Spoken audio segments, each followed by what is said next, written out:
हरिः ओम। अथ श्रीमद्भागवते महापुराणे दशमस्कन्धे अष्टमोऽध्यायः। श्रीशुक उवाच। गर्गः पुरोहितो राजन् यदूनां सुमहातपाः व्रजं जगामनन्दस्य वसुदेवः प्रचोदितः। तं दृष्ट्वा परमप्रीतः प्रत्युत्थाय कृताञ्जलिः आनर्चाधोक्षजधिया प्रणिपात पुरःसरं सुपविष्टं कृतातिथ्यं गिरा सुनृतया मुनिं नन्दयित्वा ब्रवीद् ब्रह्मन् पूर्णस्य करवाम किम्। महद्विचलनं नॄणां गृहीणां दीनचेतसां निःश्रेयसाय भगवन् कल्पते नान्यथा क्वचित्। ज्योतिषामयनं साक्षात् यत्तज्ज्ञानमतीन्द्रियं प्रणीतं भवता येन पुमान् वेद परावरम्।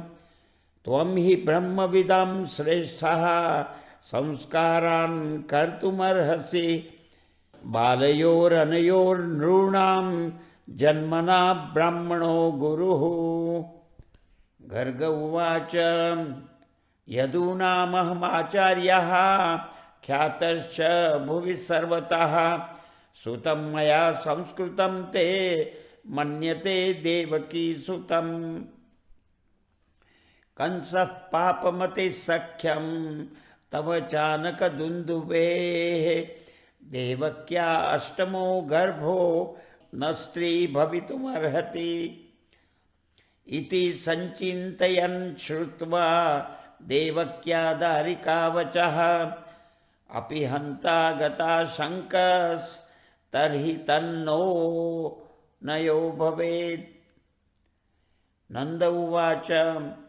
अलक्षितोऽस्मिन् रहसि मामकैरपि गोव्रजे कुरु द्विजाति संस्कारं स्वस्ति वाचनपूर्वकम्। श्रीशुक उवाच। एवं सम्प्रार्थितो विप्रः स्वचिकीर्षितमेव तत् चकार नामकरणं गूढो रहसि बालयोः। गर्ग उवाच।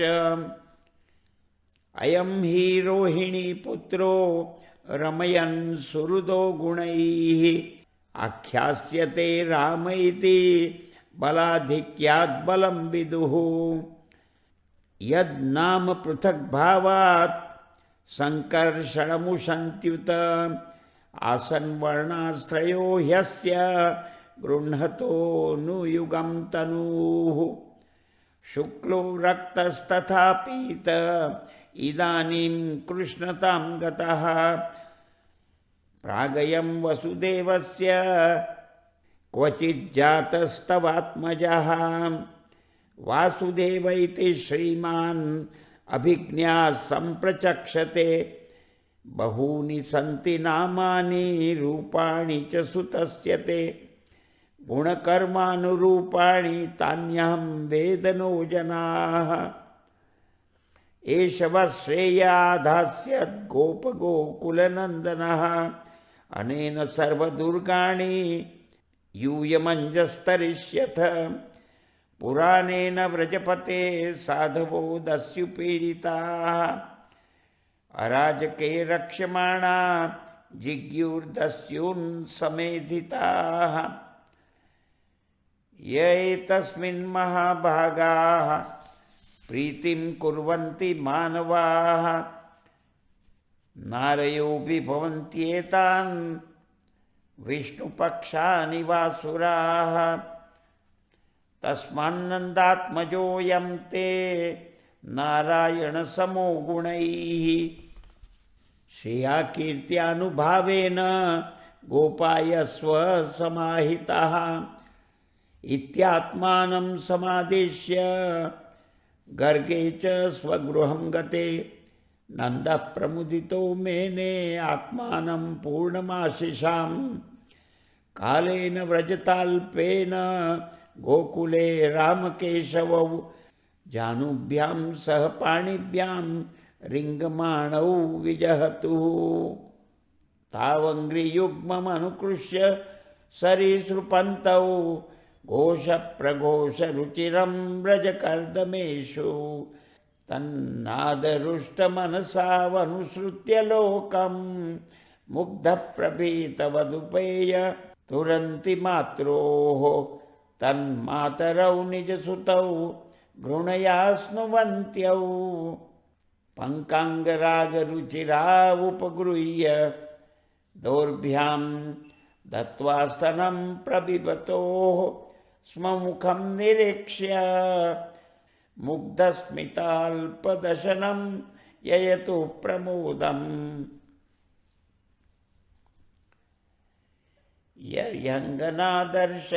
यर्यङ्गनादर्शनीयकुमारलीला अवन्तर्व्रजे तदबलात् प्रगृहीतपुच्छैः वत्सैरितस्ततौ भावनुकृष्यमाणौ प्रेक्षन्त्य उज्झितगृहा झरुषुर्हसन्त्यः शृङ्ग्यङ्घ्रिदंष्ट्यसि जलद्विजकण्टकेभ्यः क्रीडापरावतिचलौ स्वसुतौ निषेद्धुं गृह्याणि कर्तुमपि यत्र न तज्जनन्यौ शेकात आपतुरलं मनसो नवस्थां कालेनाल्पेन राजर्षे रामकृष्णश्च गोकुले अगृष्टजानुभिः पद्भिर्विचक्रमतुरञ्जसा ततस्तु भगवान् कृष्णो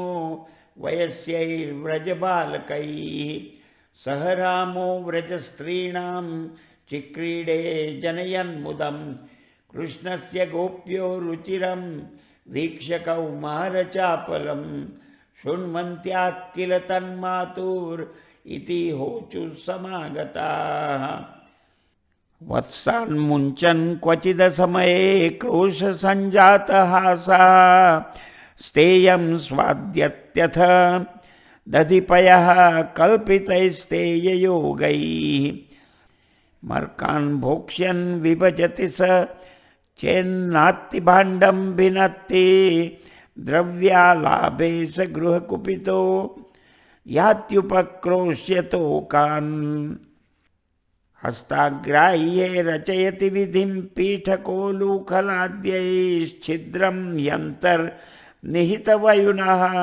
शिक्यभाण्डेषु तद्वित् ध्वान्तागारे द्रुतमणिगणं स्वाङ्गमर्थप्रदीपं काले गोप्यो यर्हि गृहकृत्येषु सुव्यग्रचित्ताः एवं धार्ष्ट्यानुशति कुरुते मेहनादीनिवास्तौ स्तेयोपायैर्विरचितकृतिः सुप्रतीको यथास्ते इत्थं स्त्रीभिः सभयनयन श्रीमुखालोकिनीभिर्व्याख्यातार्ता प्रहसितमुखी न युपालब्धुमैच्छत् एकदा क्रीडमानास्ते रामाद्या गोपदारकाः कृष्णो मुदं भक्षितवानिति मात्रे न्यवेदयन् सा गृहीत्वा करे कृष्णम् उपालभ्य हितैषिणी यशोदा भयसम्भ्रान्त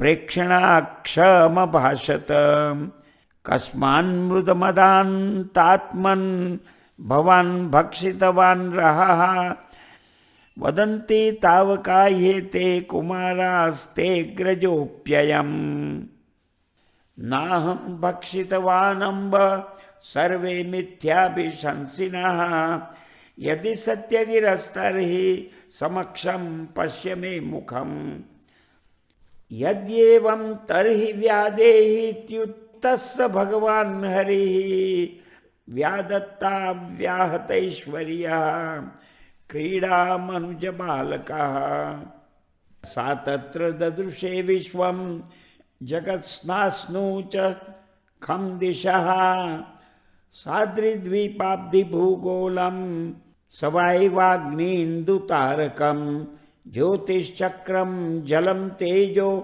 नभस्वान् वियदेव च वैकारिकाणीन्द्रियाणि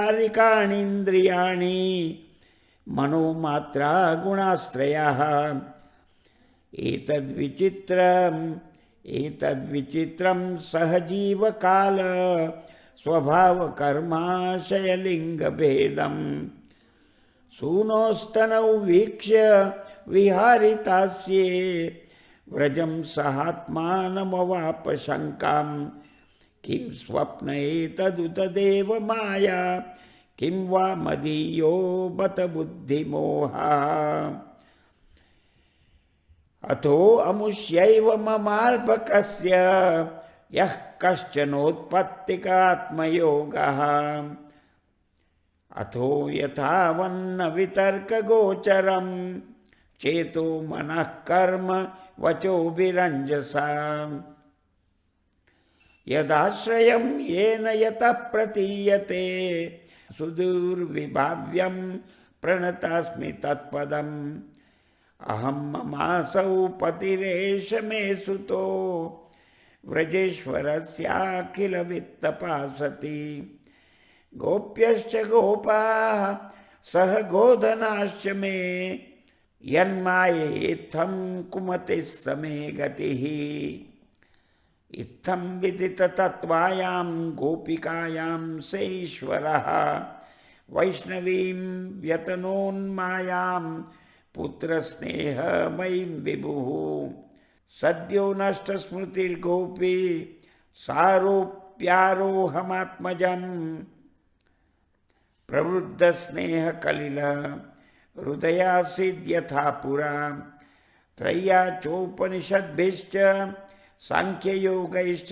सात्वतैः उपगीयमानमाहात्म्यं हरिं सा मन्यतात्मजम् राजोवाच नन्दः किमकरोत् ब्रह्मन् श्रेयैव महोदयम् यशोदा च महाभागा पपौ यस्यास्तनं हरिः पितरौ नान्वविन्देतां कृष्णधारार्भके हितं गायन्त्यद्यापि कवयो यल्लोकशमलापहम् श्रीशुक उवाच द्रोणो वसूनां प्रवरो धरया सह भार्यया करिष्यमाण आदेशान् ब्रह्मणस्तमुवाचः जातर्योनौ महादेवे भुवि विश्वेश्वरे हरौ भक्ति स्यात् परमालोके ययाञ्जो दुर्गतिं तरेत्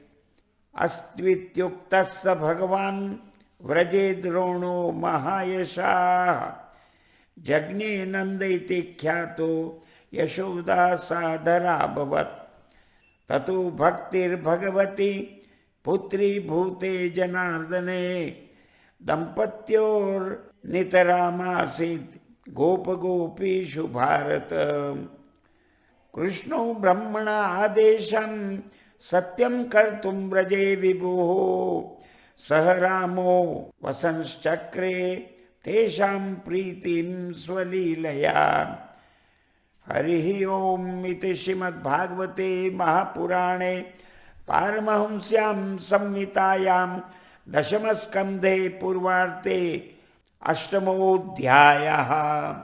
श्रीकृष्णार्पणमस्तु।